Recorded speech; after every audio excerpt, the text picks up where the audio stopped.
Deputado, na eleição de São Paulo, Ricardo Nunes atacou o Maduro, Tabata Amaral atacou o Maduro, Pablo Marçal atacou o Maduro, Maria Helena atacou o Maduro. Temos aqui os tweets de toda essa gente.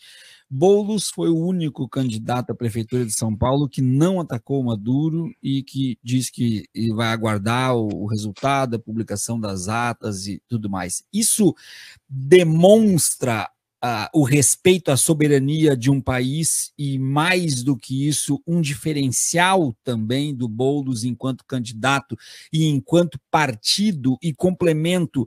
Qual a importância da manutenção, da preservação de Maduro na Venezuela no que diz respeito ao enfrentamento ao imperialismo?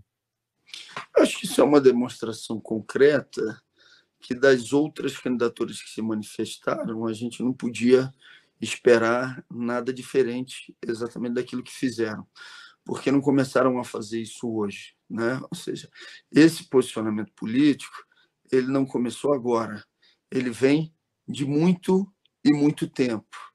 Não é de hoje que forças políticas não respeitam aquelas que são as decisões tomadas soberanamente pelo povo da Venezuela.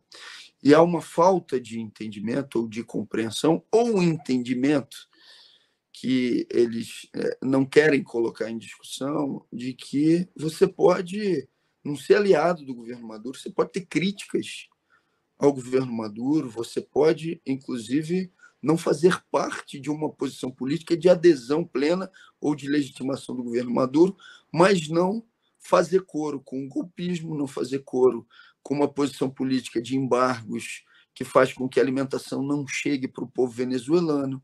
Você não precisa fazer coro com Maria Corina, que é uma representante da extrema-direita venezuelana.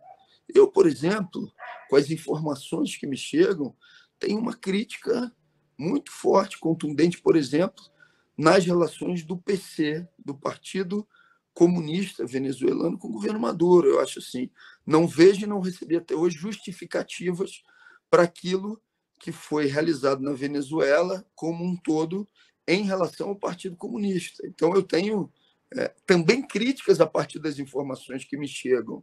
Agora, eu posso ter essas críticas, eu posso não legitimar essas ações e seguir defendendo a soberania do povo venezuelano, posso seguir defendendo uma posição anti-imperialista, posso seguir defendendo, e devo fazê-lo, a integração entre os países da América Latina.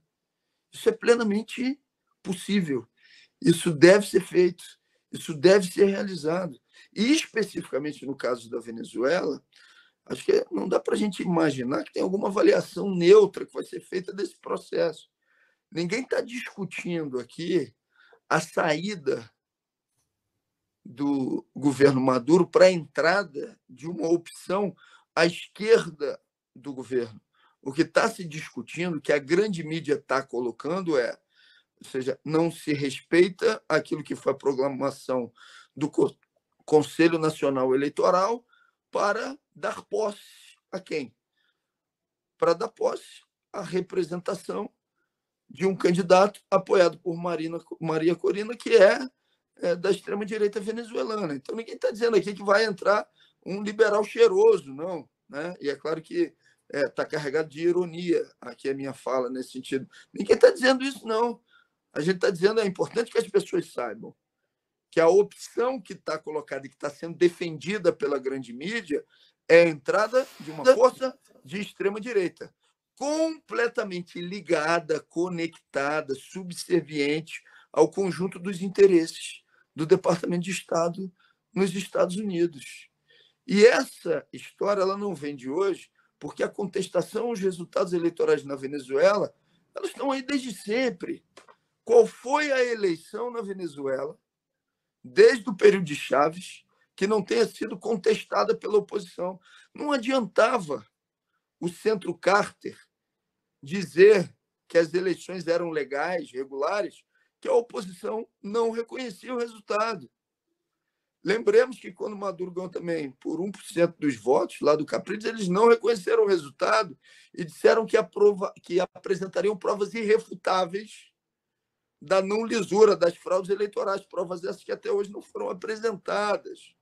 Então, acho que assim, dá para a gente manter uma posição de autonomia, de independência política, sem necessariamente legitimar o conjunto das ações e medidas que são tocadas pelo governo, mas com a compreensão do que está em jogo nessa história. E o que está em jogo é a entrada de uma turma que tem um histórico de golpismo na Venezuela.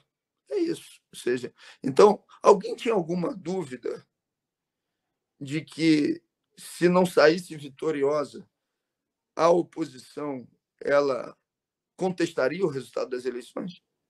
Pô, mas nenhuma dúvida.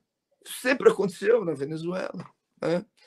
Então, dá para você que está nos ouvindo nesse momento, que está nos acompanhando, você pode, inclusive, ser crítico ao governo Maduro, você pode não legitimar o conjunto das políticas que são tocadas, mas isso não quer dizer que você tem que fazer coro com uma posição golpista que leve ao poder, e eu não estou falando só de agora, estou falando do ponto de vista histórico, que leve ao poder a extrema-direita completamente conectada e subordinada aos interesses do Departamento de Estado dos Estados Unidos.